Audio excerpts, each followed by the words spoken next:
అందరం దయచేసి కూర్చున్నా. దేవుని పరిశుద్ధ నామమునకు మహిమ కలుగును గాక. అందరం దేవునికి స్తోత్రాలు చెల్లిద్దామా. హల్లెలూయా. మన ప్రభును రక్షకుడైన యేసుక్రీస్తు నామములో ఈ ప్రత్యేకమైన ఆరాధనకు వచ్చిన మీ అందరికీ నా యొక్క హృదయపూర్వక వందనాలు.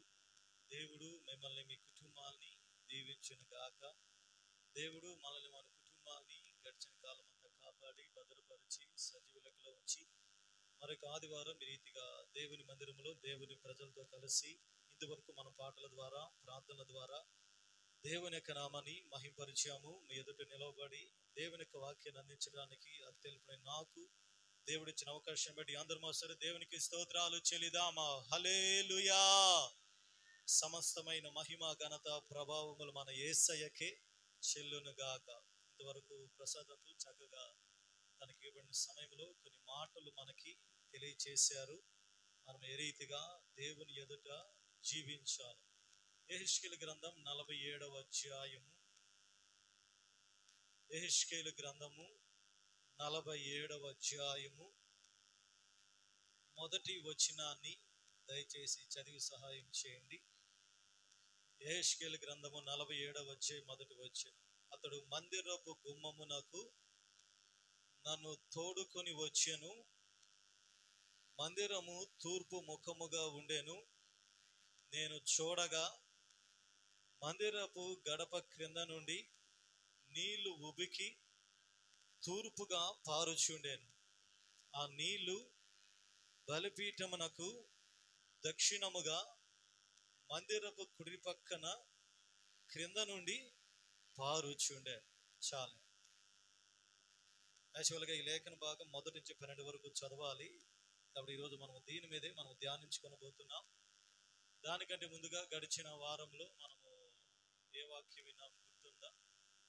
దేవుడు మన పక్షముగా యుద్ధము చేయాలి అంటే ఒక 6 విషయాలు మనము నేర్చుకున్నాం. గుర్తున్నాయా? దేవపాష్ గారు మీరు వెళ్ళిపోయిన దయ కూడా నాతో రోడ్డు మీద పడి అవి కొట్టుకొని పోతున్నాయి. అసలు ఏదన్నా అర్థమవుతున్నాయా? దేవుడు మన పక్షముగా యుద్ధము చేయాలి, దేవుడు మన శత్రువుల పక్షముగా యుద్ధము చేయాలి అంటే ఊరకనే దేవుడు యుద్ధం చేయడే అండి. ఊరకని యుద్ధం చేస్తాడా? ఊరకని యుద్ధం చేస్తాడా దేవుడు? ఎవరి పక్షానంటే వారి పక్షాన దేవుడు ఊరకని యుద్ధం చేస్తాడా? ఊరకనే చేయడే అండి. దేవుడు మన పక్షాన యుద్ధము చేయాలి అంటే మనం ఊరకు ఉండాలి. దేవుడు మన పక్షాన యుద్ధం చేయాలంటే ఏం చేయాలి? ఊరకంటే చేతులు కట్టుకొని గమ్మకి ఇంట్లో కూర్చోవడం కాదు, కానీ మన పని మనం చేయాలి. దేవుని పని దేవుడు చేస్తాడు. Praise the Lord. అది మనం ఎట్టి రీతిలో మన శత్రువు మీద మనం పగ తీర్చుకోవడానికి అవకాశము ఇవ్వకూడదు. దేవునికి అవకాశం ఇవ్వాలి. దేవునికి అవకాశం ఇస్తే దేవుడు ఆయన తన కాలంలో తన యొక్క రీతిలో ఆయన మన శత్రువులతో ఆయన యుద్ధము చేస్తాడు. రెండవదిగా మనము దేవునిని ఏం చేయాలి?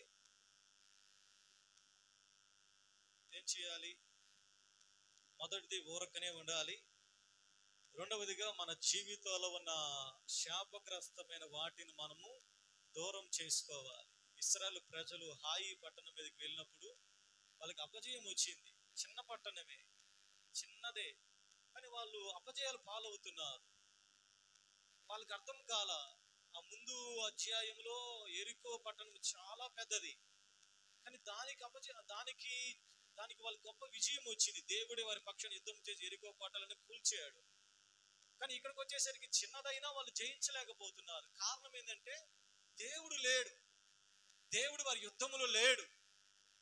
కాబట్టి కొన్నిసార్లు మనం చిన్న చిన్న వాటిని మనం ఎందుకు జయించలేకపోతున్నాం? దేవుడు లేకపోతే అది చిన్నదైనా పెద్దదైనా మనకి జయించడానికి ఏ రీతిగా సహాయం అనేది అందదండి. ఇక్కడ ఎందుకు వీళ్ళు జయించలేకపోతున్నారంటే శాపగ్రస్తమైన దానిని ఆకాను తెచ్చుకొని దాచిపెట్టేసుకున్నాడు. దానివల్ల దేవుడు వాళ్ళ పక్షాన ఆయన మౌనముగా ఉన్నాడు. మూడవదిగా దేవుడు మన పక్షాన యుద్ధము చేయాలంటే దేవుని మనము స్తుతించాలి. యెహోషాపాతు కాలంలో అదే జరిగింది. వాళ్ళు పరిశుద్ధ అలంకారం ధరించి, ఎలాగంటే అలా కాదండి, స్తుతిలో క్రమం అనేది ఉంది. వాళ్ళు పరిశుద్ధ అలంకారములు ధరించి వాళ్ళు పాడుటకు స్తుతించుటకు మొదలు పెట్టగానే వాళ్ళ మీదకి వచ్చిన శత్రువులతో దేవుడు యుద్ధము చేశాడు. హల్లెలూయా. నాలుగవదిగా వాళ్ళు యుద్ధమందు దేవుని మీద నమ్మకం ఉంచారు. ఐదవదిగా యుద్ధములో దేవుడు మన పక్షాన యుద్ధము చేయాలి అంటే వచ్చే శత్రువుకి మనం భయపడకూడదు, బెదరకూడదు. సమస్య అయినా, వ్యాధి అయినా, కష్టమైనా ఏం చేయాలి? తిరిగి వారిగా ఉండకూడదండి. క్రైస్తవుడు అనేవాడు ఎదురు తిరిగి నిలబడతాడు. క్రైస్తవుడు అనేవాడు చచ్చిన చేప కాదు నీళ్ళలో కొట్టుకొని వెళ్ళటానికి. నీళ్ళలో చేప కొట్టుకొని వెళ్ళిపోయిద్దా? ఆ నీళ్ళకి ఎదిరిద్దా? అది ఈరోజు నువ్వు ఎదురీస్తున్నావా? కొట్టుకొని ఏ గాలి పడితే, ఏ మాటలు పెడితే ఆ మాటలకు వెళ్ళిపోతావంటే ప్రైజ్ అలాడ్.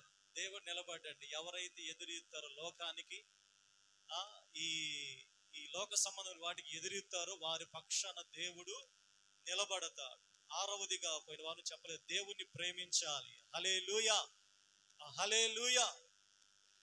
కాబట్టి ఈ రీతిగా మనము గడిచిన వారం విన్నాం. ఈ యెహెజ్కేలు గ్రంథంలోనికి మనము ముఖ్య విషయానికి వస్తే, యెహెజ్కేలు మనందరికీ తెలుసు, ఒక ప్రవక్త, యాజకుని కుమారుడు. 30 సంవత్సరాల వయసులో దేవుడు యెహెజ్కేలుని పిలిచి తన మాటలు ప్రజలకు అందించాలని ప్రవక్తగా దేవుడు ఎన్నుకున్నాడు. అయితే ఇశ్రాయేలు ప్రజలు బబులోను దేశానికి చెరగా వెళ్ళినప్పుడు వారితో పాటు యెహెజ్కేలు కూడా చెరలోనికి వెళ్ళి అక్కడ తన యొక్క మాటల్ని, దేవుడిచ్చే ప్రత్యక్షతలను ప్రజలకు తెలియచేశాడు. బైబిల్ గ్రంథంలో చాలా మంది ప్రవక్తలు ఉన్నారు. ఒక్కొక్క ప్రవక్తను దేవుడు ఒక్కొక్క రీతిగా వాడుకున్నాడు. ఆమోస్ అయితే అతడు మేడి పండ్లు ఏరుకుంటా ఉంటే దేవుడు పిలిచాడు. ఆ మేడి పండ్లు ఏరుకునే వ్యక్తి ఆ పనిని మానేసి దేవుని యొక్క మాటలు ప్రకటించడానికి వెళ్ళాడు. అది యెహెజ్కేలులో ఉన్న ముఖ్యమైన ఆ యొక్క లేకపోతే తేడా ఏంటంటే, యెహెజ్కేలుకి దేవుడు ఏదైతే చూపించేవాడో, యెహెజ్కేలు ఏదైతే చేసేవాడో అది ఇశ్రాయేలు ప్రజల జీవితంలో జరిగేది. అంటే ముందు దేవుడు తన ప్రజల్లో చేసే ముందు యెహెజ్కేలు జీవితంలో చేసేవాడు. అందుకనే దేవుడు యెహెజ్కేలు, నేను నిన్ను ఇశ్రాయేలు ప్రజలకు ఒక సూచనగా కావలిగా నియమించాను అన్నాడు. అంటే సూచనలు యెహెజ్కేలు జీవితంలో జరిగేదంతా ఇశ్రాయేలు ప్రజల జీవితంలో జరిగేది. ఎగ్జాంపుల్ చెప్పాలంటే, యెహెజ్కేలు దేవుడు చెప్పి ఒకరు ప్రత్యక్షమై నువ్వు 365 రోజులు ఒక పక్కన పనుకోవాలి, ఇంకొక సంవత్సరం ఇంకొక పక్కన పనుకోవాలి. అంటే ఈ రీతిగా దేవుడు ఏది చెబితే దాన్ని బట్టి ఇశ్రాయేలు ప్రజలకు ఆ రీతిగా జరగబోయేది. అలాగా ఉన్న సందర్భాల్లో దేవుడు ఎప్పుడు హెచ్చరికలు మాత్రమే చేయడండి. హెచ్చరికలు వచ్చేది మాత్రమే దేవుని స్వరం కాదు. దేవుని స్వరంలో ఎప్పుడైనా 3 మిళితమై ఉంటాయి: హెచ్చరిక, ఆదరణ, ఇంకేంటి, క్షేమాభివృద్ధి. చెప్పండి. హెచ్చరిక, ఆదరణ, క్షేమాభివృద్ధి, ఈ 3 మిళితమై ఉంటాయి. ఈ 47వ అధ్యాయంలో దేవుడు యెహెజ్కేలుకి ఒక దర్శనాన్ని చూపిస్తున్నాడు, ఒక ప్రత్యక్షతను. ఈ దర్శనం యొక్క ముఖ్య సారాంశం ఏంటంటే, ఈ 12 వచనాలు చదవలే సమయం లేదు కాబట్టి నేను వివరిస్తాను. యెహెజ్కేలు యొక్క దర్శనములో ఒక మందిరము కనపడతా ఉంది. అది ఏ మందిరమో కాదు కానీ ఒక మందిరం. ఆ మందిరములో తూర్పు ముఖముగా ఉంది. మన మందిరం ఏ ముఖముగా ఉంది? బలిపీఠం తూర్పు ముఖముగానే ఉంది. ప్రైజ్ అలా.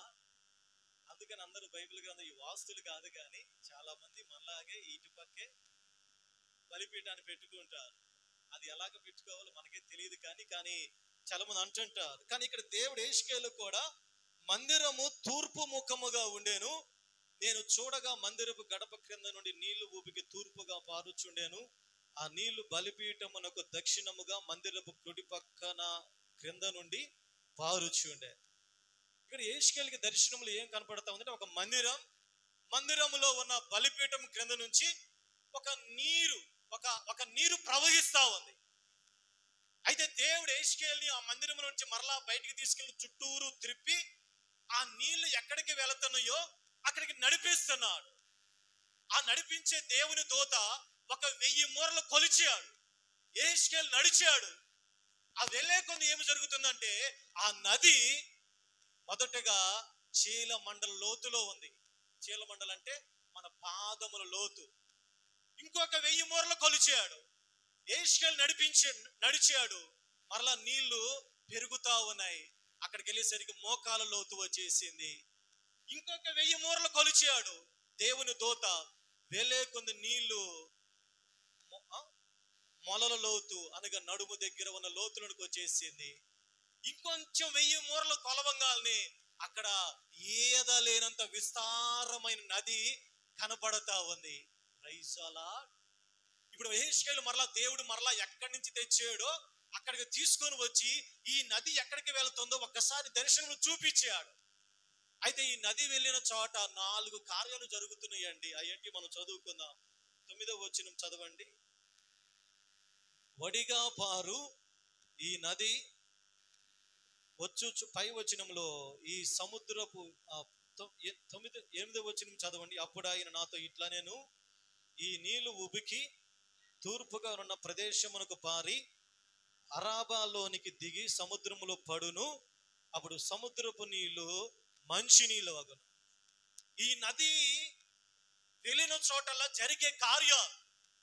మొదటిగా ఈ నది సముద్రంలోనికి వెళ్తుంది. ఈ సముద్రంలోనికి వెళ్తున్నప్పుడు ఈ నది ఆ సముద్రంలోని ఉప్పు నీళ్ళని మంచి నీళ్ళు అవుతున్నాయి. Praise the Lord. రెండవదిగా వడిగా పారు ఈ నది వెళ్ళు చోటనెల్లా జలచరములన్నీ బ్రతుకుతా ఉన్నాయి. మూడవదిగా ఈ నీళ్లు అక్కడికి వచ్చుట వలన ఆ నీరు మంచి నీళ్ళగును కనుక చేపలు బహు విస్తారములగుతా ఉన్నాయి. ఈ నది ఎక్కడికి పారునో అక్కడ సమస్తమును బ్రతుకును. నాలుగవదిగా 12వ వచనం, ఈ నది నీరు పరిశుద్ధ స్థలములో నుండి పారుచున్నది కనుక ఆ చెట్లు నెల నెలకు కాయలు కాయును, వాటి పండ్లు ఆహారమునకు, వాటి ఆకులు ఔషధమునకును వినియోగిస్తున్నారు. హల్లెలూయా. ఇవన్నీ దేవుని మందిరంలో నుంచి పారే నదిలో నుంచి జరిగే పనులండి. ఈ నది ఏదో మన చుట్టుపక్కల కనిపించే, మన చుట్టుపక్కల ఉన్న గుండ్లకమ్మ లేకపోతే పెన్నా నది, ఈ నదులు కాదండి. ఈ నది మందిరంలో నుంచి పారుతా ఉంది. ఈ నది వెళ్ళే చోటునల్లా అక్కడ విస్తరణ జరుగుతూ ఉంది. ఈ నది వెళ్ళే చోటల్లా మంచి నీళ్ళ, ఉప్పు నీళ్ళన్నీ చెట్ట నీళ్ళన్నీ కూడా, ఉప్పు నీళ్ళన్నీ కూడా మంచి నీళ్ళు అవుతా ఉన్నాయి. ఈ నది వెళ్ళే చోటనల్లా జలచరములన్నీ కూడా బ్రతుకుతా ఉన్నాయి. ఈ నది వెళ్ళే చోటనల్లా కూడా స్వస్థతలు జరుగుతా ఉన్నాయి. ఈ నది ఎక్కడికి పారుతుందో అక్కడ సమస్తము బ్రతుకుతా ఉన్నాయి. చప్పలు కొడుతూ దేవుని నామమును మహిమపరుద్దాం. హల్లెలూయా. ఈ నది భౌతికమైన నది కాదండి. ఈ నది పరిశుద్ధ స్థలంలో నుంచి ప్రవహించే జీవజల నది. ఈ నది ఎక్కడికి వెళుతుందో అక్కడ విస్తరిస్తా ఉన్నాయి. ఈ నది వెళ్ళిన చోటలల్లా ఉప్పు నీళ్ళని మంచి నీళ్ళు అవుతా ఉన్నాయి. ఈ నది వెళ్ళిన చోటనల్లా విస్తరణ జరుగుతా ఉంది, వృద్ధి జరుగుతా ఉంది, క్షేమం విస్తరిస్తా ఉంది. నాలుగవదిగా ఈ నది వెళ్ళిన చోటనల్లా స్వస్థతలు జరుగుతా ఉన్నాయి. ఈ నది వెళ్ళక ముందు ఎలాగ ఉంది? అక్కడ అసలు వృద్ధే లేదు. ఈ నది వెళ్ళని చోట అక్కడ ఉప్పుగా కనపడతా ఉన్నాయి నీళ్ళన్నీ. ఈ నది వెళ్ళక ముందు అక్కడ అసలు విస్తరణే లేదు. ఈ నది వెళ్ళక ముందు అక్కడ అంతా కూడా మృత తుల్యమైపోయిన పరిస్థితులు. ఈ నది వెళ్ళక ముందు అక్కడ ఎటువంటి స్వస్థతలు లేవండి. కానీ ఎప్పుడైతే ఈ నది మందిరంలో నుంచి బయలుదేరి వెళుతా ఉందో ఈ 4 పనులు ఆ నది ద్వారా జరుగుతా ఉన్నాయి. హల్లెలూయా. ఈ యొక్క నది ఏ మందిరం నుంచి వెళ్తామో తెలుసా? మనము దేవుడు ఏ మందిరం అయితే ఇచ్చాడో ప్రతి మందిరంలో ఈ అనుభవాలు దేవుడు అనుగ్రహిస్తాడు. ఆయన అది ఇండియా పెంతెకోస్తు దేవుని సంఘమా, లేకపోతే బాప్టిస్ట్ సంఘమా, లేకపోతే ఇంకొక సంఘమా, లేకపోతే ఇంకొక సంఘము కాదండి. అది ఏ సంఘమైనా ప్రతి సంఘములో ఈ అనుభవాలు ఖచ్చితముగా ఈ నది ద్వారా దేవుడు జరిగించగలిగిన సర్వశక్తి కలిగిన దేవుడు ఆయన. చెప్పలు కొడుతూ దేవుని యొక్క నామమును మహిమపరుద్దాం. హల్లెలూయా. ఈ నది పారు చోటనెల్లా, ఈ నది వెళ్ళే చోటు, ఈ నది ఉండే చోటు ఈ 4 పనులు జరుగుతా ఉన్నాయి. అయితే ఈరోజు మనం ఆలోచించే ప్రశ్న, ఈ నది ఎక్కడ ప్రవహిస్తా ఉంది? మందిరములో నుంచి ప్రవహిస్తా ఉంది. రెండవదిగా యెహెజ్కేలు నదిలో నడుస్తున్నాడు. ఈ నదిలో వెళ్ళే కొన్ని యెహెజ్కేలుకి ఈ అనుభవాలు కనపడతా ఉన్నాయి. కానీ మొదటిగా ఈ అనుభవాలు నీ జీవితంలో కనపడాలి అంటే ఆత్మీయముగా నీ లోతు కూడా ప్రతిరోజు కూడా ఏమవ్వాలో తెలుసా? పెరగాలండి. నీ లోతు ఎక్కడి నుంచి పెరగాలి? చీలమండల లోతు నుంచి మోకాల లోతులోనికి, మోకాల లోతులో నుంచి మొలల లోతులో నుంచి ఈదలేనంత అనుభవంలోనికి వెళ్ళినప్పుడు మాత్రమే ఈ కార్యములు జరుగుతాయి. హల్లెలూయా. రెండవదిగా ఈ నది పారుతుంది, ఈ నది ప్రవహిస్తుంది. ఈ నది ప్రతి మందిరములో ఉంది. ఈ నది ప్రతి మందిరములో అది దేవుడు ఆ నదిని ప్రవహింప చేస్తున్నాడు. అయితే మనకు ఒక ప్రశ్న రావచ్చు, ఈ నది ఉంటే మాకెందుకు విస్తరణ జరగటం లేదు? భాషగా నీ నది నిజముగా ఉంటే మాకెందుకు స్వస్థతలు జరగటం లేదు? ఈ నది నిజముగా మందిరములో ఉంటే మేము ఎందుకు దీవించబడలేకపోతున్నాం? ఈ నది ప్రవహిస్తూ ఉంటే ఎందుకు మాకు ఉప్పు లాంటి లేకపోతే ఆ చెడ్డ కార్యాలు ఎందుకు మంచిగా మారటం లేదు? మా జీవితాలు ఎందుకు ఎందుకు ఇలాగే ఉన్నాయి? ఎందుకు విస్తరణ లేకుండా, ఎందుకు స్వస్థత లేకుండా, దీవెన లేకుండా, ఎందుకు మా జీవితాలు మారాలాగా అలాగ అయిపోయినాయి? కారణం ఏం తెలుసా? నది ప్రవహించటం లేదండి. మందిరంలో ప్రవహిస్తుంది. Praise the Lord. మందిరంలో ప్రవహిస్తుంది. మందిరంలో దేవుని యొక్క మహిమ ఉంది. మందిరంలో దేవుని యొక్క శక్తి ప్రవహిస్తా ఉంది. కానీ నది అనేది నీలో ప్రవహించాలి. Praise the lord. ఎక్కడ ప్రవహించాలో తెలుసా? నీలో ప్రవహించాలండి. మందిరంలో ప్రవహించినంత కాలం నీకేం జరగదండి.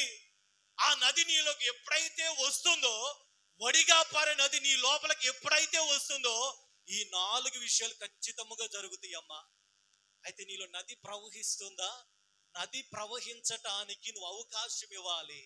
ఆ నది నీలో ప్రవహించకపోతే నువ్వు ఎక్కడ మందిరానికి వెళ్ళినా, అది 1,00,000 మంది అయినా, 1000 మంది అయినా, 10,000 మంది అయినా, అది ఏ సంఘమైనా ఈ నది నీలో లేకపోతే ఈ 4 జరగవండి.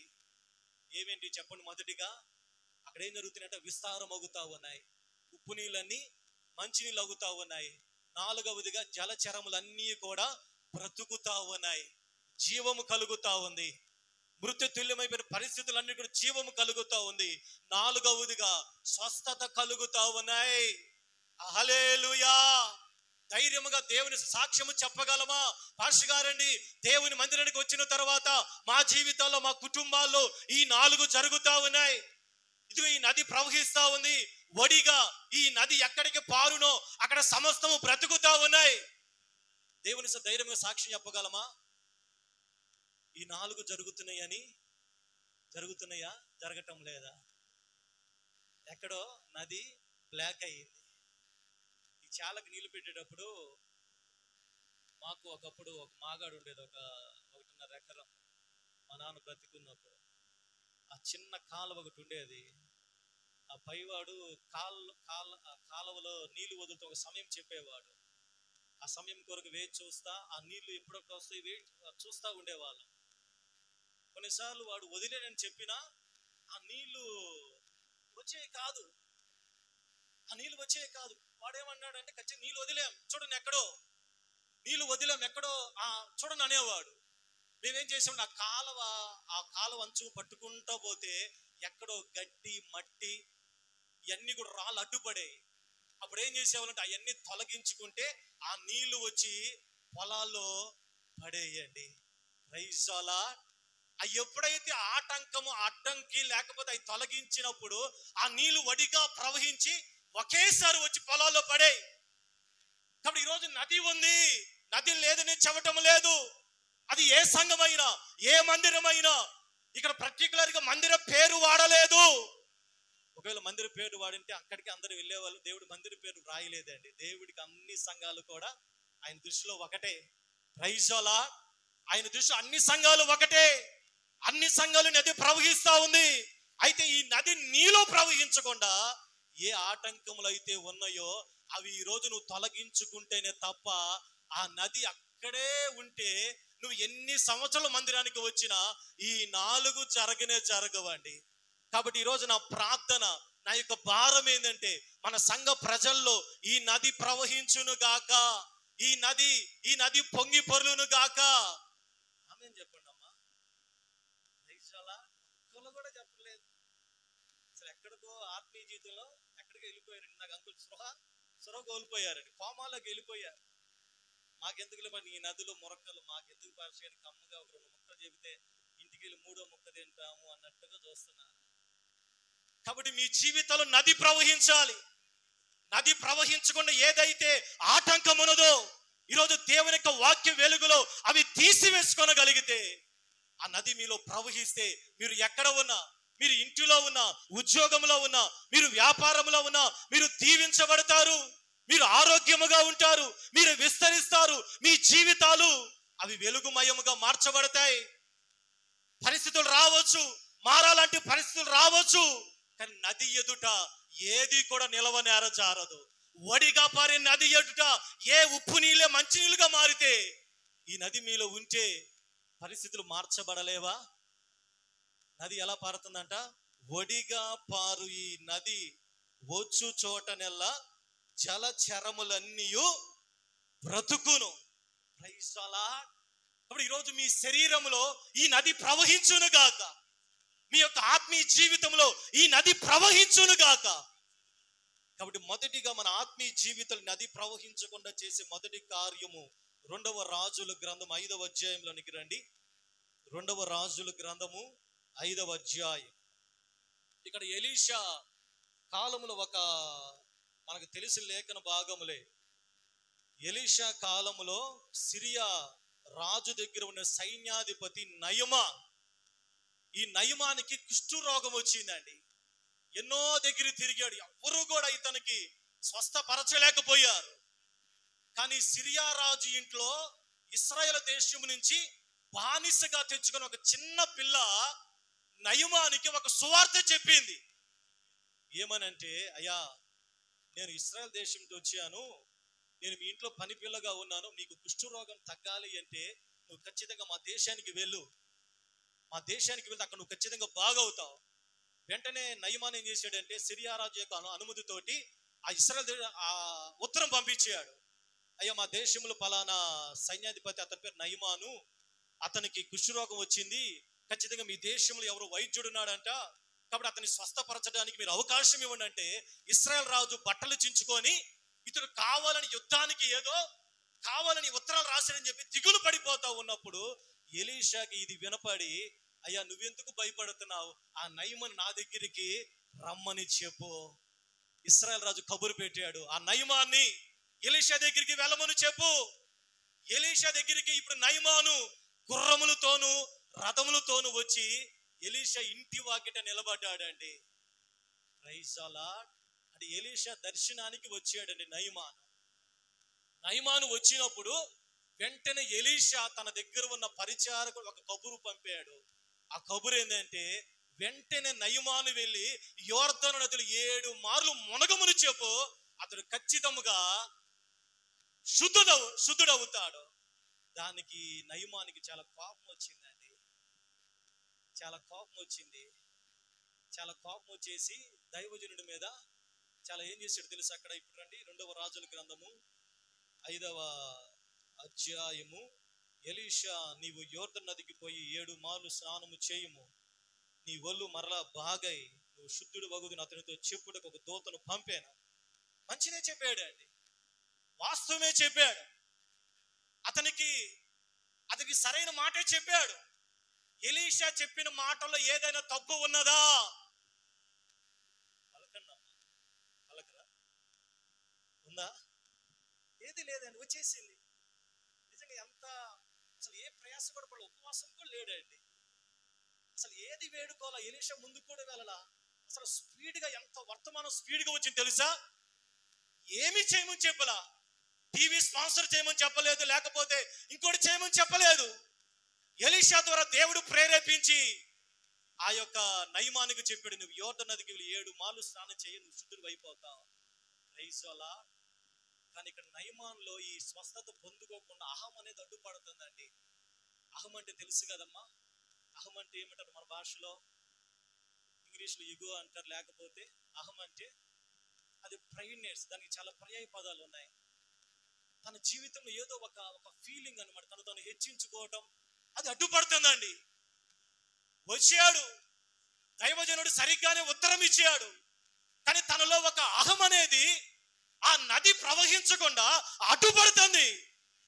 ఈరోజు దేవుడు నీ జీవితంలో పని చేయాలి. నది ప్రవహించాలి అంటే నీలో అహం ఉన్నంత కాలము ఏ నది కూడా ప్రవహించదు. కాబట్టి ఏం చేయాలి? మొదటిగా నయమాన్లో ఈ అహం పోయినంత కాలము అతడు శుద్ధుడు అవ్వలేదండి.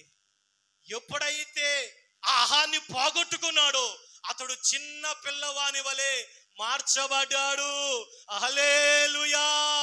ఈరోజు మీ జీవితాల్లో, మీ ఆత్మీయ జీవితాల్లో మీరు విస్తరించకుండా, మీ జీవితాలు మంచిగా అవ్వకుండా ఏ ప్రైడ్నెస్, ఏ అహంకారము అడ్డుపడుతుందో దాన్ని ఈరోజు ఏం చేసుకో తెలుసా? దేవుడు తీసేయడమ్మా, మనం తీసేసుకోవాలి.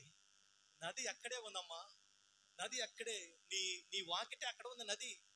కానీ అది నీలో ప్రవహించకుండా అహం అనేది అడ్డుపడుతుంది అండి. ఆ అహాన్ని నువ్వు ఎప్పుడైతే తీసివేసుకుంటావో వెంటనే నది నీ నడినెత్తు మొదలుకొని అరికాళ్ళు వరకు ఈ ప్రార్థన అయిపోయే లోపే అది ప్రవహించడానికి సిద్ధముగా ఉంది. Praise the lord. అయితే నువ్వు చేయవలసిన పని, ఎక్కడ నీ జీవితంలో అహం అడ్డుపడుతుందో, ఇక్కడ నయమాను చూడు ఏమంటున్నాడు దైవజనుడు ఆ వార్త చెప్పిన తర్వాత, అందుకు నయమాను కోపము తెచ్చుకొని, ఎందుకు కోపం అండి? ఆగండి ఎందుకు కోపం? కోపం దేనికండి?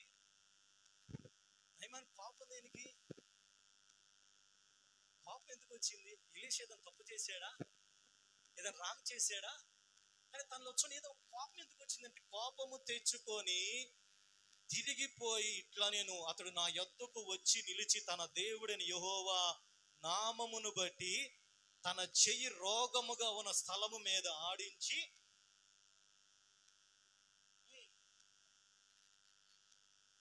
నేను అనుకొంటిని దమస్కు నదులైన అబనాయును ఫర్ఫరును ఇశ్రాయేలు దేశంలోని నదులన్నిటికంటే శ్రేష్టమైనవి కావా, వాటిలో స్నానము చేసి శుద్ధి నొందలేనని అనుకొని రౌద్రుడై తిరిగిపోయాడండి.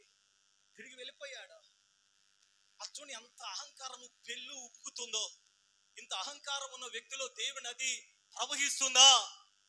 స్వస్థత ప్రవహిస్తుందా? దేవుని మాట జరుగుతుందా? దీవెన కలుగుతుందా? దేవుని యొక్క సన్నిధానంలో అహంకారముతో ఉంటే దేవుని యొక్క కార్యము జరుగుతుందా? విస్తరణ జరుగుతుందా? జరగదు. కానీ ఎప్పుడైతే నయమాను రౌద్రుడై తిరిగి వెళ్ళిపోయాడో, దేవుడు ప్రయత్నం చేస్తాడని ఎలాగైనా మాట్లాడటానికి. Praise the lord. దేవునికి ప్రతి ఒక్కరూ కావాలమ్మా. నువ్వు అహంకారముగా ఉన్నా కావాలి, నువ్వు రౌద్రుడువైనా కావాలి, నువ్వు కోపోద్రేకువైనా దేవునికి నువ్వు కావాలి. Praise the lord. కాబట్టి మనం దేవుని మందిరంలో ఉన్నామండి. దేవునికి నువ్వు ఒకవేళ అహంకారం దేవుని వద్దనుకుంటే, దేవుడు ఎప్పుడు మనల్ని ఆయన దగ్గరికి, చెప్పండి ఎంతసేపు అండి? పరలోకానికి మనకి ఎంత దూరం చెప్పండి?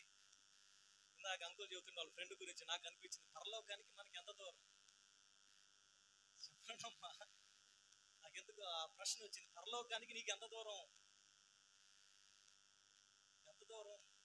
పరలోకానికి మనకి ఎంత దూరం? పరలోకం అంటే వెళ్తామా? సరే, పరలోకానికి మనకి ఎంత దూరం చెప్పండి? దేవుని అడగండి, అయ్యా నాకు పరలోకానికి ఎంత దూరం ఉందని. Praise the lord. కాబట్టి మొదటిగా నయమాను జీవితం ద్వారా మనకు అర్థమయ్యే విషయం ఏంటంటే, నయమాను జీవితంలో ఈ నది ప్రవహించకుండా అతనిలో అహం అనేది అడ్డుపడుతుందండి. కానీ దేవుని ప్రజలుగా మనలో ఎటువంటి అహం అనేది ఉండకూడదు. నాశనానికి ముందు గర్వము నడుస్తుందండి. ఈరోజు నువ్వు పతనం అవ్వటానికి, నీ ఆత్మీయ జీవితం దిగజారిపోవటానికి, దేవుడు నిన్ను దీవించకుండా, దేవుడు నిన్ను వాడుకొనకుండా నీలో ఏదో అడ్డుపడతా ఉంది. నువ్వు ఇన్ని సంవత్సరం మందిరానికి వస్తున్నా దేవుని యొక్క ప్రత్యక్షతలు కోల్పోవటానికి అహం అనేది అడ్డుపడతా ఉందండి. కానీ ఈరోజు దేవుని దగ్గర నువ్వు ప్రార్థన చేయాలి. దేవా, నాలో ఉన్న అహాన్ని తొలగించయ్యా. కీర్తనల గ్రంథము, లేకపోతే 2వ రాజులు కీర్తనల గ్రంథం 101వ కీర్తన 5వ వచనం చదవండి. 101వ కీర్తన 5వ వచనం. ఒక్కరు చదవండి అమ్మా, గందరగోళంగా కాకుండా. కీర్తనల గ్రంథము 101 5వ వచనం. తన పొరుగు వారిని చాటున దూషించు వారిని నేను సంహరించేదను, అహంకార దృష్టి కలిగిన వారిని నేను సహింపను. దేవుడు సహించని విషయాలండి, దేవుడు సహించని చాలా ఉన్నాయండి. అహంకార దృష్టి ఆయన సహించడు. ఈరోజు నువ్వు దృష్టి ఎలా ఉంది? ఒకసారి ఇంటికి అద్దంలో చూసుకుని సాయంత్రం నాకు చెబుతారా? ప్రైజ్ వల్ల ఒకసారి ఇంటికి వెళ్ళి అద్దాలు ఉన్నాయి, ఇళ్ళల్లో అద్దాలు ఉన్నాయా? అద్దాలు ఉన్న చేతులు ఎత్తలేత నేను కొనిస్తానమ్మా. ఒకసారి మీ యొక్క దృష్టి అద్దం దగ్గరికి నిలబెట్టి చూసుకుని ఒకసారి ఎలాగో ఉంది చూసుకోండి అమ్మా. దేవుడు చెబుతాడు. ప్రైజ్ వల్ల చెబుతాడా? చెప్పడా? చెబుతాడు అండి. నీ దృష్టి ఎలాగో ఉంది? ఇతరులతో మాట్లాడేటప్పుడు, ఇతరులతో నువ్వు కన్వర్సేషన్లో ఉన్నప్పుడు నీ దృష్టి ఎలాగో ఉంది? అహంకార దృష్టిని దేవుడు సహించడు. ఈరోజు మన దృష్టి ఎలాగ ఉండాలో తెలుసా? ఎలాగ ఉండాలి? మన దృష్టి ఎలాగ ఉండాలండి? ఎదుటివారు కనపడితే పలికేటట్లుగా ఉండాలండి. Praise the lord. కాబట్టి దేవుడు సహించని విషయాలు అహంకార దృష్టి. అలాగే కీర్తనలు 17వ కీర్తన 7వ వచనంలో అహంకారముగా మాటలాడుట. చదవండి. వారి మీదకి లేచి వారి చేతిలో నుంచి 17:7 అహంకారముగా లేదా మాట? కీర్తనలు 17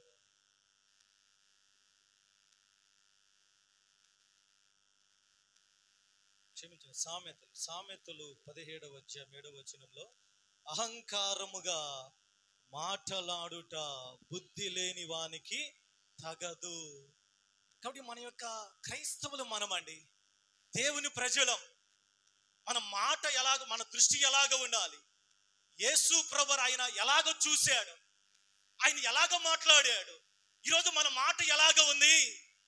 ఇతరులు మన మాట, మన సంభాషణ విన్నప్పుడు, నేను కాదండి, మీ కుటుంబ సభ్యులు, మీ బంధువులు, మీ రక్త సంబంధికులు, మీ సహోదరులు మీ మాటలు విన్నప్పుడు ఎలాగ ఉన్నాయి? అవి జాలిగా ఉన్నాయి, లేకపోతే అహంకారముగా ఉంటున్నాయా?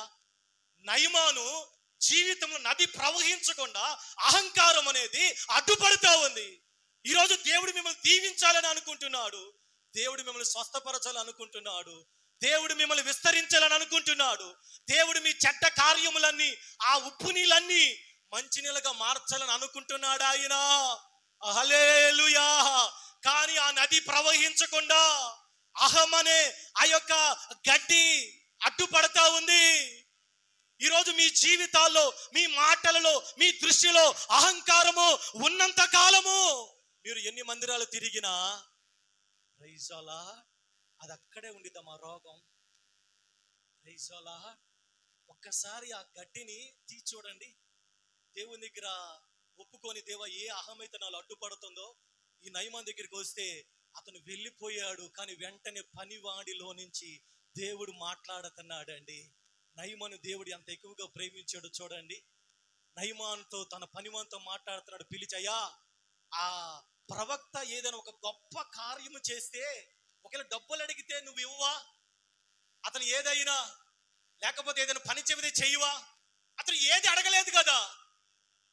అతడు నిన్ను డబ్బులు అడగలేదు, నిన్ను బంగారం అడగలేదు, నిన్ను వెండి అడగలేదు, నీ ఆస్తి అడగలేదు. అతడు నిన్ను వెళ్ళి ఆ యోర్దను నదిలో మునగమనే కదా చెప్పింది. అతడు ఏదైనా ఒకవేళ గొప్ప కార్యము చేస్తే నువ్వు ఇవ్వటానికే నీకు దగ్గర అంత డబ్బులు ఉన్నాయి కదా. అతను చెప్పింది చాలా చిన్న కార్యం అయ్యా, అది చేయటానికి కూడా నీ దగ్గర మనసు లేదంటే నీవే చూసుకో అని చెప్పినప్పుడు నయమాను ఆలోచనలో పడ్డాడండి. ఈరోజు మీకెందుకు రావట్లేదు ఆలోచన? నేనెందుకు, నాకెందుకు ఇంత గర్వం? ఎంతసేపు అండి మన జీవితం? ఎంతసేపు ఇంతలో కనపడి అంతలో మాయమైపోయి మనకెందుకు అహము, గర్వం, పగ, ప్రతీకారం? ఎంతసేపు కనపడి అంతలో మాయమైపోయి జీవితం అండి నీటి బుడగ వంటిది. ఏ పాటి వారు మన జీవితం? ఏ పాటిది? మన బ్రతుకులు ఏ పాటి? అహం చూపించే అంత ఉన్నదంటారు మన దగ్గర. దావీదు తన జీవితంలో ఎంతగా హెచ్చించి, నేను ఏ పాటి వాడనయ్యా, తన జీవితంలో ఎక్కడ కూడా అహము కనపడలేదండి.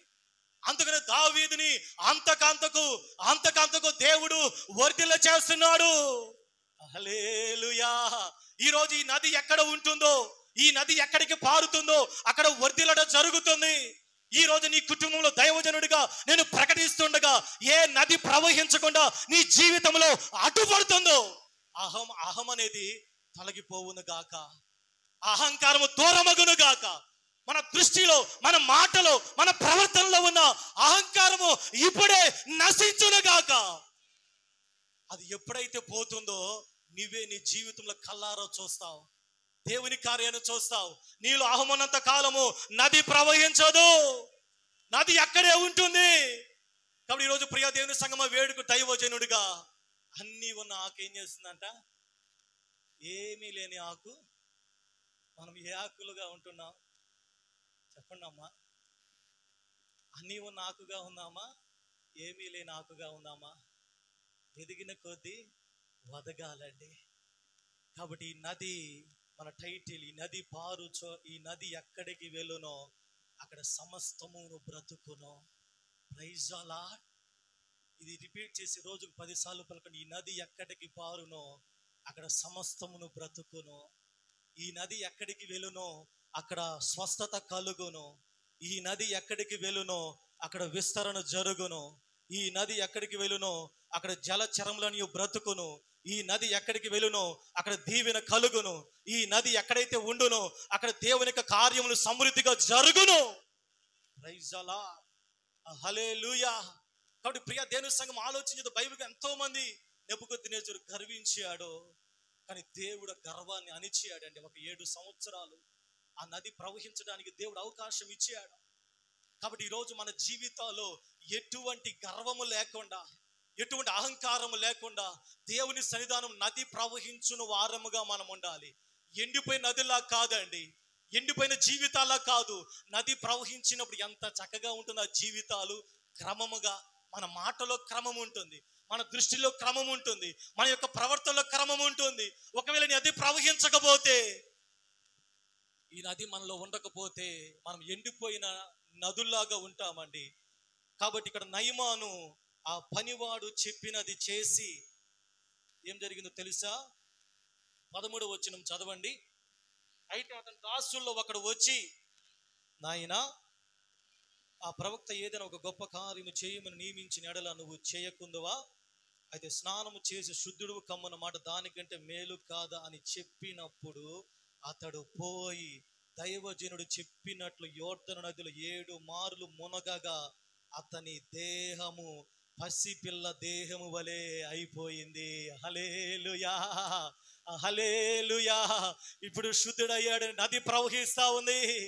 చిన్నపిల్లోడు అయిపోయాడు. అతనిలో కోపము, రౌద్రము, అతని అహంకారము పోయింది. చిన్నపిల్లలో కోపం ఉండదు, చిన్నపిల్లలో అహంకారం ఉండదండి. చిన్నపిల్లోడు అయిపోయాడు. నువ్వు ఎప్పుడు చిన్నపిల్లాడు అవుతావు? దేవుని రాజ్యంలో ఎవరు ఉండేదని పెద్దవాళ్ళు కాదండి. దేవుని రాజ్యంలో పెద్దవాళ్ళు ఉంటారు, చిన్నపిల్లలు ఉంటారా? చెప్పండి అమ్మా. యేసయ్య ఎవరి నుంచి ఇప్పుడు చిన్నపిల్లని పిలిచి ఏమన్నాడు? రే మీకు పరలోక రాజ్యం లేదురా అన్నాడా? ఈలాంటి వారిదే పరలోక రాజ్యం. Praise the lord. నయమాను చిన్నపిల్లాడు అయిపోయాడు. ఈరోజు ఎంతకాలం నీలో అహం అనేది పెట్టుకొని నువ్వు దీవించబడకుండా ఆ నదిని నీవే చేతులారా దాన్ని ఆపేసుకుంటున్నావు. ఈరోజు నయమాను వలే దేవుని దగ్గర నువ్వు ఒకళ్ళు తగ్గితే ఏం పోయిద్దండి? దేవుని తగ్గితే ఏం పోయిద్దమ్మా?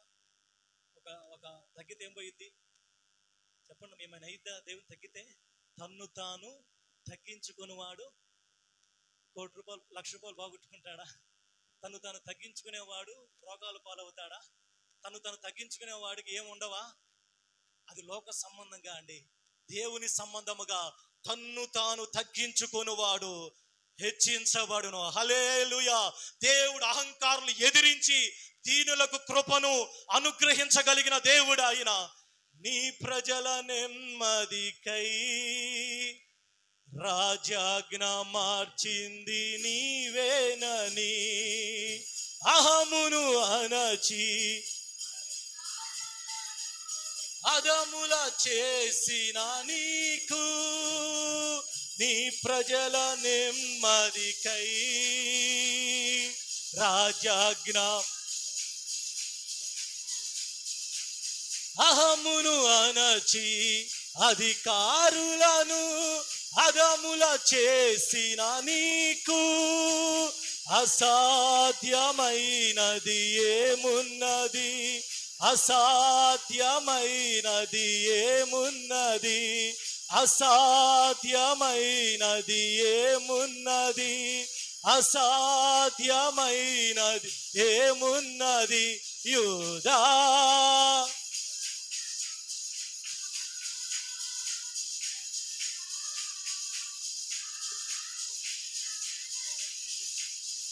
స్వాధీనమా నీవే కదానా ఆరాధనా, నీవే కదానా ఆరాధనా, ఆరాధనా స్తుతి ఆరాధన స్తుతి ఆరాధన ఆరాధన స్తుతి ఆరాధన ఆరాధన ఆరాధన. హల్లెలూయా. నయమాను ఎప్పుడైతే ఆ పనివాని మాట విని, ఎవరు చెప్పారా కాదండి, వాడు చెబితే నేను ఇదేందా, వీళ్ళు చెబితే నేను ఇదేందా కాదండి, ఎవరు మాట విన్నాడు తెలుసా? పనివాని మాట విన్నాడండి. Praise the lord. పనివాడు నువ్వు చెప్పేది అందరు నాకు, లేదా చిన్నపిల్ల దగ్గర నువ్వు చెప్పేది అనలేదండి. పనివాని మాట విన్నాడు. దేవుడు నిన్ను కొనేస్తాను ఎవరి ద్వారా అయినా మాట్లాడతాడు ఆయన. అక్కడ వెంటనే నయమాను కోపం తెచ్చుకోవాలి. పనివాని మాట విన్నాడు. దేవుడు అది చూస్తాడండి. ఈరోజు నువ్వు దేవుడు చెప్పిన మాట వినకపోతే దేవుడు ఎవరిని కూడా వాడుకోడు నీ జీవితంలో. పనివాడి మాట విని వెళ్ళి ఆ యోర్దను నదిలో మునిగాడు. వెంటనే శుద్ధుడైపోయాడు. ఇప్పుడు దైవజనుడి దగ్గరికి ఎలాగొస్తున్నాడో తెలుసా? తన పరివారముతో కూడా దైవజనుడి దగ్గరికి తిరిగి వచ్చాడు. ఇంతకుముందు ఎలాగొచ్చాడు తెలుసా? రథములతోని రౌతులతోటి తిరిగి వచ్చాడండి. ఏమైపోయినాయి ఇప్పుడు అన్నీ కూడా? ఎక్కడో ఇసిరేసాడని. ఇంతకుముందే తను కనపరుచుకోవాలనుకున్నాడు. ఇక నా రథం, నా రౌతులు, నా పనివాళ్ళు, తను కనపరచుకోనికి వచ్చాడు. తన యొక్క అదంతా గర్వాన్ని వచ్చాడు. కానీ ఇప్పుడు వాటన్ని పక్కన పెట్టాడు. దైవ దగ్గరికి వచ్చాడు. తన ముందు నిలిచాడు. అయ్యా, ఇశ్రాయేలులో దేవుడు తప్ప ఇంకా లోకమంతటిలో ఏ దేవుడు లేడు నేను తెలుసుకున్నాను. అంతకు ముందు ఏమైంది? తన గర్వం అనేది అడ్డుపడింది. కాబట్టి ఈరోజు నీ జీవితంలో కూడా ఆ గర్వం ఉన్నంత కాలం అమ్మా, ఎన్ని ప్రార్థనలు జరిగినా, ఎంతమంది దైవజనులు వచ్చి వెళ్ళినా, ఆ గర్వం ఉంచే నది ప్రవహించాను. గర్వం ఉంచే ఆ నది ఆగిపోతుందండి. కాబట్టి ఈరోజు నువ్వు ఎక్కడ తగ్గాలో, దేవా నేను తగ్గుతాను ప్రభువా, నేను తగ్గుతానయ్యా. హెచ్చు తూర్పు నుంచి అయినను పడమటి నుంచి అయినా రాదండి. దేవుడు హెచ్చించాలి. Praise the lord. దేవుడు నిన్ను గణపరచాలి. దేవుడు నిన్ను బలపరచాలి. దేవుడు నిన్ను ఉన్నతమైన స్థాయిలో నిలబెట్టాలి. మనుషుల వైపు చూడటము నువ్వు ఎప్పుడైతే మానతావో దేవుడు నిన్ను హెచ్చించడం ప్రారంభిస్తాడండి. నువ్వు మనుషుల వైపు చూసినంత కాలము దేవుడు అక్కడే ఉంటాడమ్మా. Praise the Lord. హల్లెలూయా. మా జీవితం ధైర్యంగా చెబుతున్నా, హెచ్చు తూర్పు నుంచి రాదండి. నీ స్థితిలో నువ్వు ఉంటే, నీ పని నువ్వు చేసుకుంటా వెళితే, ఖచ్చితంగా నువ్వు ఎక్కడ ఉన్నా, అరణ్యములో ఉన్నా, దావీదుని పిలిచిన దేవుడు నిన్ను ఎక్కడున్నా పట్టుకొని వచ్చి అక్కడ కూర్చోబెడతాడండి. Praise the lord. కాబట్టి నువ్వు చేయవలసిన పని ఒక్కటే, అహం అనేది మన జీవితంలోనికి రాకుండా చూసుకోవాలి. హల్లెలూయా. 10 రూపాయల కాయిన్ మనందరికీ తెలుసు. ఎంతమంది వాడుతున్నారు దీన్ని? 3 సంవత్సరాల క్రితం ఎందుకు వాడలేదు చెప్పండి అమ్మ. మాట్లాడరా? లేదా? ఉంది. బ్యాన్ చేయలా. బ్యాన్ ఎవరు చేయలా. జరిగిన వాస్తవం ఏంటంటే, ఎవడో దారిని పోయేవాడు ఇది చల్లదని చెప్పాడు. ఎవడో ఒకడు చెప్పాడు. దాన్ని మన ఆంధ్ర తెలంగాణలోనే చల్లంది. ఇది పక్కన కేరళలో చెల్లింది, చెన్నైలో చెల్లిని, మన ఆంధ్రప్రదేశ్, మన తెలంగాణలో పుకార్లు ఎక్కువ కదా. ఎవడో ఒకడు పుకారు పుట్టించాడు ఇది చల్లదని చెప్పగానే దీన్ని మొత్తం కూడా చల్లదని చెప్పి మొత్తం సృష్టించి తిప్పి మొత్తం మళ్ళా ఆర్బీఐ వాడికి బ్యాంకుల్లో డిపాజిట్ చేసేసారు. కానీ ఇప్పుడు ఏమైంది తెలుసా? అదే 10 రూపాయలకి ఆయన చెల్లుతుందండి. కాబట్టి దీన్ని మనం నేర్చుకున్న పాఠం ఏంది? నీ మీద దేవుని యొక్క పిలుపు ఉంటే, నీ పట్ల దేవునికి ప్రణాళికలు ఉంటే, నీ గురించి ఎన్ని చెడ్డ పుకార్లు పుట్టించినా, ఒకవేళ అది చల్లని కాలముగా నువ్వున్నా, దేవుడి నిన్ను వెలుగులోనికి తెస్తే నిన్ను ఎవ్వడు కూడా ఆపలేడు. హల్లెలూయా. ఇప్పుడు అదే 10 రూపాయల కాయిన్ మనందరం వాడుతున్నాం. ఒకప్పుడు ఇది చెల్లుబాటు అవ్వలేదు. ఒకప్పుడు దీన్ని అందరూ తిరస్కరించారు. ఎవడో చెప్పిన మాట విని దీన్ని బహిష్కరించారు. ఇది పడదు అన్నారు, ఇది చల్లదు అన్నారు.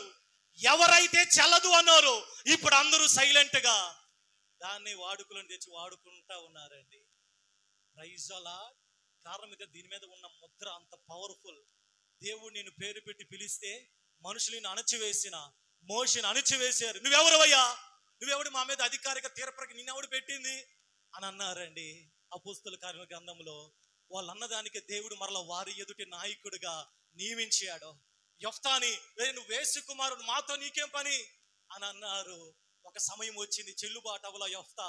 ఎవరైతే ఎగతాళి చేశారో వాళ్ళే వచ్చి తమకు నాయకుడిగా చేసుకున్నారు. హల్లెలూయా. ఈరోజు ఒకవేళ నువ్వు చెల్లుబాటు స్థితిలో ఉన్నావేమో, చల్లబడిన స్థితిలో ఉన్నావేమో, ఒక సమయం రాబోతుంది ఈ 10 రూపాయల కాయంలాగా దేవుడు నిన్ను కూడా, నిన్ను, నీ కుటుంబాన్ని, నీ బిడ్డలను దేవుడు ఆశీర్వదించబోతున్నాడు. చప్పలు కొడితే దేవుని నామాన్ని మహిమపరుద్దాం. హల్లెలూయా. దేవుడు హెచ్చించే వరకు, దేవుడు నిన్ను వెలుగులోనికి తెచ్చే వరకు, దేవుడు నిన్ను ఆయన బయటకు తెచ్చే వరకు, ఒకవేళ నీ చుట్టూ ఎన్ని అవి ప్రళయాలైనా, అవి చెడ్డ పుకార్లైనా, అవి నిందలైనా, అవి అవమానములైనా, నువ్వు నీ సమయంలో మౌనంగా ఉంటే దేవుడు ఒకరోజు నేను పైకి తీసుకుని రాగలిగిన దేవుడు ఆయన. హల్లెలూయా. కాబట్టి మొదటిగా మన జీవితంలో ఏమి చేయాలో తెలుసా? నది ప్రవహించకుండా ఉండటానికి ఏం చేయాలి? నది అహంకారం అనేది మనము తీసివేసుకోవాలి. రెండవదిగా ఇర్మియా గ్రంథం 36వ అధ్యాయము 3వ వచనం చదవండి. నేను యూదా వారికి చేయనుద్దేశించిన కీడంతటిని గూర్చి వారు విని, నేను వారి దోషములకు వారి పాపములకు తమ దుర్మార్గతను విడిచి పశ్చాత్తాప పడుదురేమో. దేవుడు ఎదురు చూస్తున్నాడు అండి. ఇర్మియాతో మాట్లాడుతున్నాడు. ఇర్మియా ప్రవక్త స్టోరీ వేరు. యెహెజ్కేలు చెరలోనికి వెళ్ళి ప్రవచించాడు. ఇర్మియా చెరలోనికి వెళ్లకుండా ప్రవచించాడు. ఇర్మియా ద్వారా దేవుడు పలుకుతున్న మాట ఏంటి? రెండవదిగా, అయ్యా, నేను యూదా వారికి చేయనుద్దేశించిన కీడంతటిని గూర్చి వారు విని, నేను వారి దోషమును వారి పాపమును క్షమించినట్లు వారు దుర్మార్గతను విడిచి పశ్చాత్తాప పడుదురేమో. దేవుడు ఎదురు చూస్తున్నాడు అండి, మిమ్మల్ని దీవించడానికి, మిమ్మల్ని బలపరచడానికి, మిమ్మల్ని స్వస్థపరచడానికి, మిమ్మల్ని ఆశీర్వదించడానికి. ఎప్పుడో తెలుసా? పశ్చాత్తాపడినప్పుడు అండి. Praise the lord. అది ఇర్మియా గ్రంథం 8వ అధ్యాయం 6వ వచనం కూడా చదవండి. ఇర్మియా గ్రంథం 8వ అధ్యాయం 6వ వచనం. నేను చెవియొగ్గి వారి మాటలు నేను విని ఉన్నాను. పనికి మాలిన మాటలు వారు ఆడుకొనుచున్నారు. నేనేమి చేసినని చెప్పి తమ చెడుతనమును గూర్చి పశ్చాత్తాపపడువాడు ఒక్కడును కూడా లేకపోయిను. యుద్ధమునకు చొరపడు గుర్రము వలె ప్రతి వాడును తనకిష్టమైన మార్గమునకు తిరుగుచున్నాడు. కాబట్టి ఈరోజు రెండవదిగా, నీ జీవితం నది ప్రవహించకుండా అడ్డుపడే విషయం పశ్చాత్తాపము లేకపోవడం. నీ దగ్గర పశ్చాత్తాపము లేకపోతే నది ప్రవహించదండి. నేనేమి చేసేనులే, నేనేమన్నానులే, నా వల్ల ఏమి జరిగిందిలే. ఇక్కడ ఇర్మియా భక్తుడు అదే అంటున్నాడు. ప్రతి వాడును చెవియొగ్గి ఏమనుకుంటారంటే, నేనేం చేశాను పాస్టర్ గారు, నేను మంచిదాన్ని, నేను మంచి వ్యక్తినండి, పలానా వాడు చెడ్డోడు. Praise the lord. నేను మంచిదానండి, పలానా వాళ్ళు అడగండి 100 మార్కులు వేస్తారు. ప్రతి ఒక్కరు ఇలాగే చెప్పుకుంటున్నారంట. అందరూ నేనేమి చేశాను. హల్లెలూయా. ఇది ఒక పాట పాడుకుంటున్నారండి. నేనేమి చేశాను అని చెప్పుకుంటా. ఒక్కడు కూడా వాళ్ళు చేసిన దానికి వారు నేను చెవియొగ్గి వారి మాటలు విని ఉన్నాను, పనికి మాలిన మాటలు వారు మాట్లాడుకొనుచున్నారు. నేనేమి చేసినని చెప్పి తమ చెడుతనమును గురించి పశ్చాత్తాపపడు ఒక్కడు కూడా లేడు.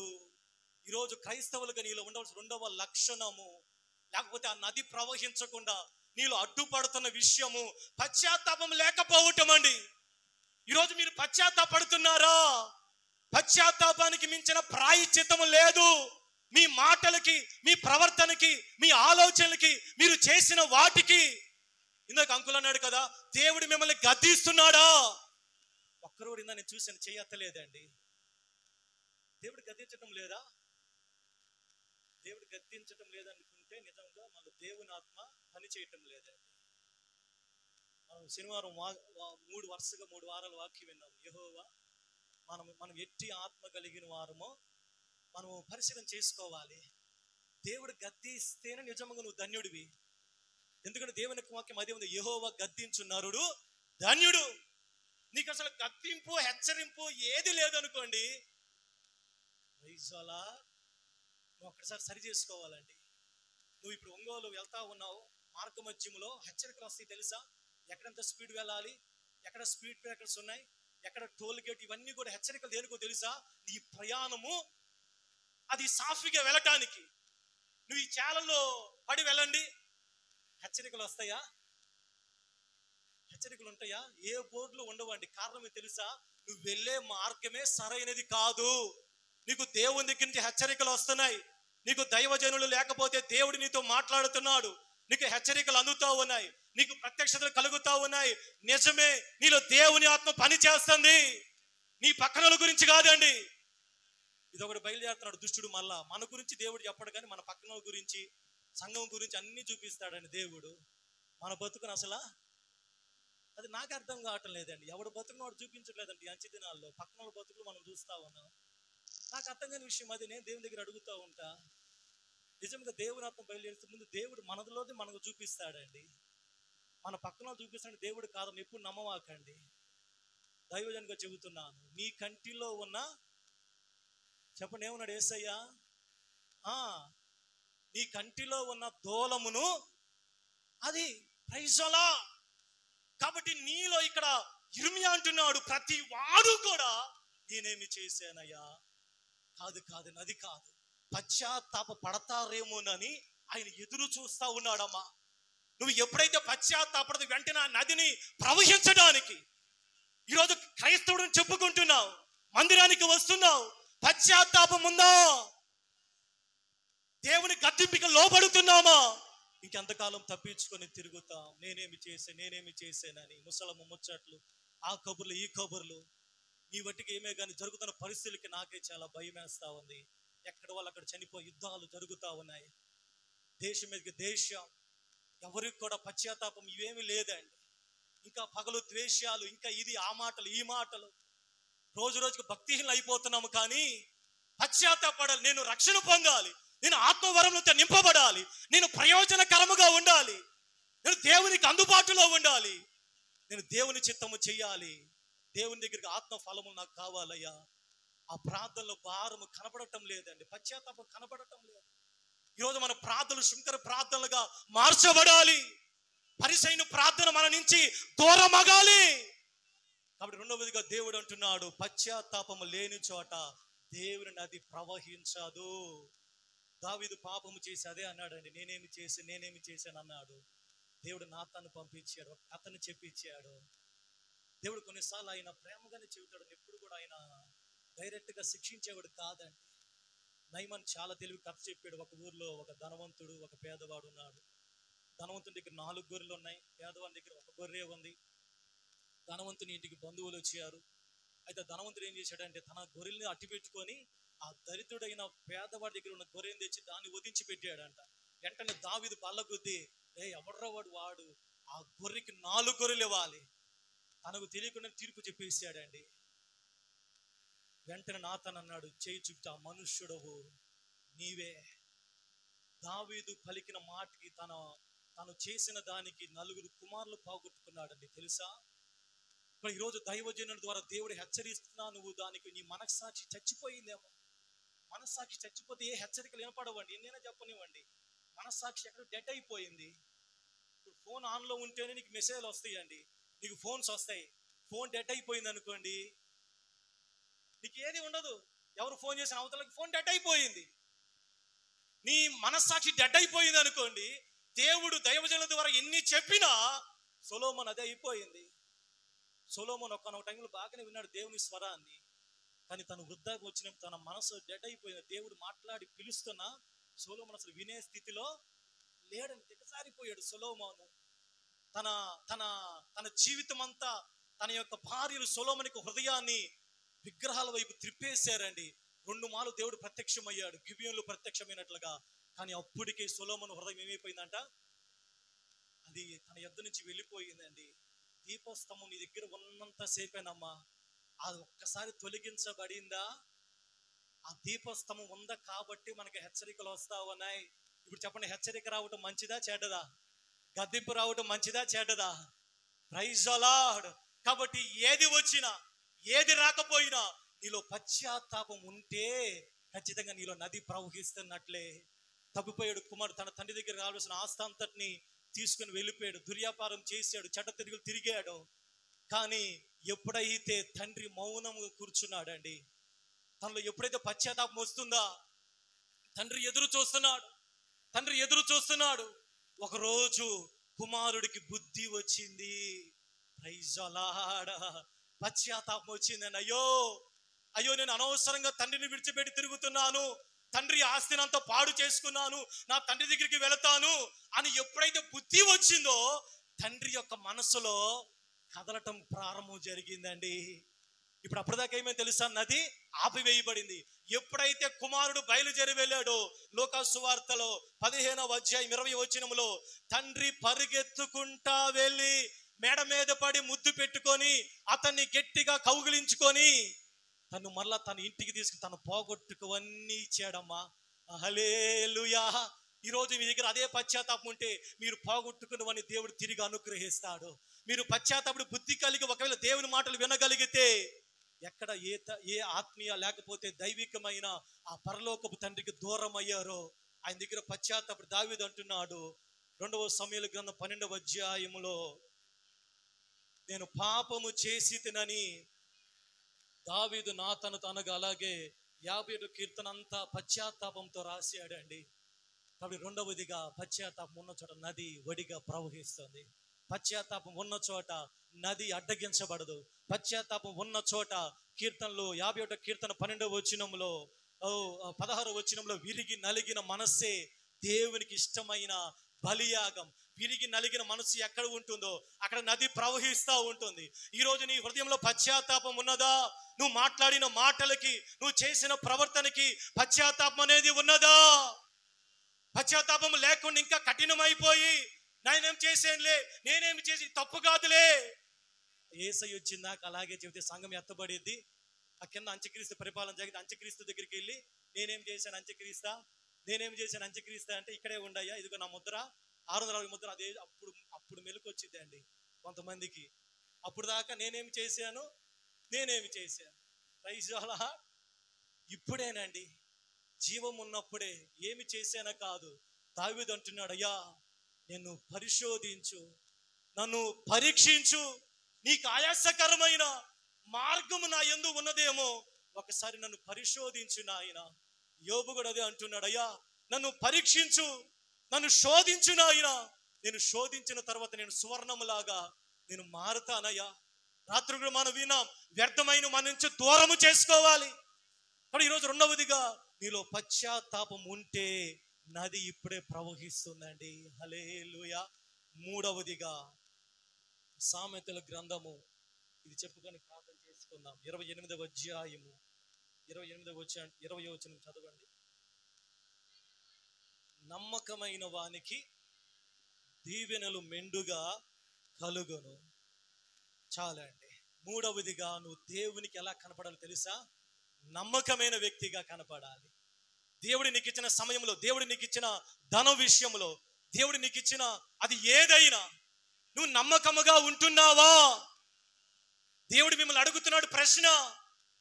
నది ప్రవహించాలి, దేవుడు మిమ్మల్ని దీవించాలి, దేవుడు మిమ్మల్ని ఆశీర్వదించాలి, దేవుడు మిమ్మల్ని స్వస్థపరచాలి, దేవుడు మిమ్మల్ని బాగు చేయాలి. నిజమే, దేవుడు ఇవన్నీ చేస్తాడు. దేవుడు విస్తరిస్తాడు, దేవుడు స్వస్థపరుస్తాడు, దేవుడు మారాలంటే అనుభవాలు మధురముగా చేస్తాడు. అయితే దేవుడు అడుగుతున్నాడు ప్రశ్న, మీరు నమ్మకముగా ఉంటున్నారా? Are you faithful? మీరు దేవునికి నమ్మకముగా ఉంటున్నారా? నమ్మకమైన వానికే దీవెనలు, ప్రైజ్ ది లార్డ్, మెండుగా కలుగును.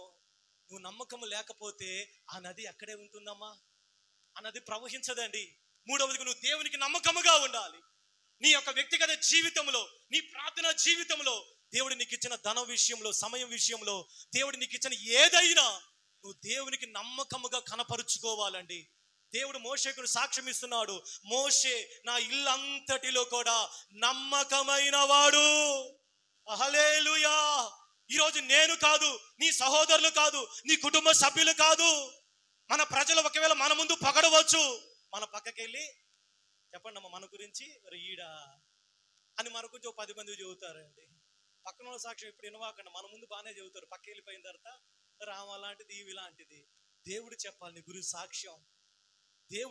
దేవుడు సాక్ష్యం గొప్పదండి. దేవుడు మోషేకు సాక్ష్యం ఇస్తున్నాడు, మోషే నా ఇల్లంతటిలో నమ్మకమైన వాడు. నమ్మకత్వం ఎక్కడ ఉంటుందో అక్కడ నది వరవడిగా ప్రవహిస్తుంది. నమ్మకత్వం ఎక్కడ ఉంటుందో అక్కడ దీవెనలు ప్రవహిస్తాయి. నమ్మకత్వం ఎక్కడ ఉంటుందో అక్కడ వృద్ధి జరుగుతుంది. కీర్తనల గ్రంథము 101వ కీర్తన 6వ వచనములో దేవుడు తన యొద్ద నివసించటానికి దేశములో నమ్మకస్తులైన వారిని, ప్రార్థనా పరులు కాదండి, పాటలు పాడే వాళ్ళు కాదమ్మా, ఎవరి కొరకు కనిపెడుతున్నాడో తెలుసా? నమ్మకస్తులైన వారి కొరకు దేవుడు కనిపెడుతున్నాడు. ఈరోజు దేవునికి మీరు నమ్మకత్వముగా ఉన్నారా? నమ్మకముగా దేవుని దగ్గర మనం ప్రవర్తిస్తున్నామా? మనం ఈరోజు ప్రశ్న వేసుకోవాలి. ఇష్యా గురించి వ్రాయబడిన మాట 2వ దినవృత్తాంతములు 31వ అధ్యాయం 20వ వచనములో ఇష్కియా గురించి వ్రాయబడిన మాట, ఇష్కియా యోధా దేశమంతటను ఈలాగున జరిగించి తన దేవుడైన యెహోవా దృష్టికి అనుకూలముగాను యథార్థముగాను నమ్మకముగాను పని చేయుచూ వచ్చాను. Praise the lord. నువ్వు ఎక్కడ ఉన్నా, నువ్వు ఏ ఊరిలో ఉన్నా, దేవుడు నిన్ను హెచ్చించే కొంది, దేవుడు నిన్ను దీవించే కొంది, దేవుడు నీకు ఏది అప్పగించినా నువ్వు ఒకటే చేయాలి, దేవా నేను నమ్మకముగా ఉన్నటకు సహాయము చేయి నాయన. చివరిగా లూకా సువార్త 16:10 వచనములో మిక్కిలి కొంచెములో నమ్మకముగా ఉండువాడు ఎక్కువగా నమ్మకముగా ఉండును, మిక్కిలి కొంచెములో అన్యాయముగా ఉండువాడు ఎక్కువలోను అన్యాయముగా ఉండును. మీరు అన్యాయముగా ఉంటున్నారా? నమ్మకముగా ఉంటున్నారా? దేవుడు అంటున్నాడు, మీకు దీవెన కావాలి, మీకు విస్తరణ కావాలి, మీ జీవితాల్లో ఉన్న ఆ మృత తిల్లుమైపోయిన పరిస్థితులన్నీ జీవము రావాలి, 4 విస్తరణ జరగాలి. నిజమే. అయితే నది ప్రవహించాలంటే 3వదిగా మీరు నమ్మకముగా ఉంటున్నారా? Praise the lord. మీరు నమ్మకత్వాన్ని కనపరుస్తున్నారా? కొంచెములో అండి. చాలాసార్లు దేవుని దగ్గర మనం మొక్కుబడి చేసుకుంటాం, దేవుడు నాకు ఇది అది చేస్తాం, దేవుడు నాకు ఇది చేసి ఇది చేస్తాం. మంచిదే, దేవుడు చేస్తాడండి. అయితే మీరు నమ్మకముగా ఉంటున్నారా? ఎక్కడ మీ నమ్మకత్వాన్ని కోల్పోయారో ఈరోజు దేవుని దగ్గర మీరు మనస్ఫూర్తిగా చెప్పగలిగితే, దేవా నేను పలానా విషయంలో నేను నమ్మకముగా ఉండలేకపోయానయ్యా. అబ్రహామును దేవుడు అంతగా ఎందుకు దీవించాడో తెలుసా? ఎందుకు హెచ్చించాడో తెలుసా? దేవునికి అబ్రహాము నెహెమ్యా గ్రంథములు అనుకుంటా దేవుడు కనుగొన్నాడంటే అతను నమ్మకస్తుడి, నువ్వు కనుగొన్నావయ్యా. Praise the Lord. అబ్రహాము నమ్మకస్తుడని దేవుడు కనుగొని అబ్రహామును దేవుడు అంతకంతకు ఆశీర్వదించాడు. Praise the Lord. ఈరోజు నువ్వు నమ్మకముగా ఉందువుగాక, నీ ఉద్యోగంలో నమ్మకముగా ఉందువుగాక, నీ వ్యాపారంలో నమ్మకముగా ఉందువుగాక, నీ చదువులో నమ్మకముగా ఉందువుగాక, నీ సమయంలో నమ్మకముగా ఉందువుగాక, నీ ధనములో నమ్మకముగా ఉందువుగాక.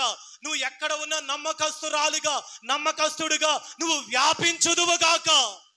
నమ్మకము లేని చోట ఏది నిలబడదండి. నమ్మకం లేని చోట ఏ వ్యాపారం నిలబడదు. నమ్మకం లేని చోట అది ఏది కూడా ఉండదండి. కాబట్టి నువ్వు ఎప్పుడైతే దేవునికి నమ్మకత్వాన్ని కనపరుస్తావో, దేవుడు నిన్ను నమ్మితే ఆయన ఆ దీవెనలన్నీ నీకు అనుగ్రహిస్తాడండి. Praise the Lord. తలబొచ్చి ప్రార్థన చేసుకుందాం. ఈ మధ్యాహ్న కాల సమయంలో ఈ నది వెళ్ళు చోట నెల్లా సమస్తము బ్రతుకుతా ఉన్నాయి. ఈ నదిలో లోపం లేదండి, మందిరంలో లోపం లేదమ్మా. మందిరంలో లోపం చూడవాకండి, నదిలో లోపం చూడవాకండి. నది ప్రవహిస్తూ ఉంది, కానీ ఆ నది మనలో ప్రవహించటం లేదు. కారణాలు 3 కారణాలు మనం విన్నాం. నది వెళ్ళే చోట విస్తరణ జరుగుతూ ఉంది, నది వెళ్ళే చోట సమృద్ధి జరుగుతూ ఉంది, నది వెళ్ళే చోట అక్కడ ఉప్పు నీళ్ళన్నీ మంచి నీళ్ళు అగుతూ ఉన్నాయి, నది వెళ్ళే చోట జలచరములని బ్రతుకుతా ఉన్నాయి. నది వెళ్ళే చోట ఓ దీవెన కలుగుతా ఉంది. నది వెళ్ళే చోట స్వస్థత జరుగుతా ఉన్నాయి. కాబట్టి దేవా, ఈ నది మాలో ప్రవహించండి. వాక్యం విని వెళ్ళిపోవటం కాదమ్మా. నది బ్లాక్ చేయబడతా ఉంది, నది ఆపబడతా ఉంది. నది మన జీవితంలోనికి రాకుండా,